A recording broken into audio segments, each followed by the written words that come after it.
மறக்குமோ ஒவ்வொரு அரிசியிலும் முகமன்றோ சுவாமி ஐயப்பா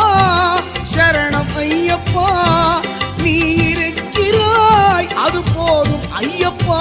சில நேரம் உன்னை நினைக்கும் போது கண் கலங்குதப்பா உனை தெய்வம் என்பதா ஒரு நாதன் என்பதா என்னை பார்த்து பார்த்து வளர்ப்பதனால் அன்னை என்பதா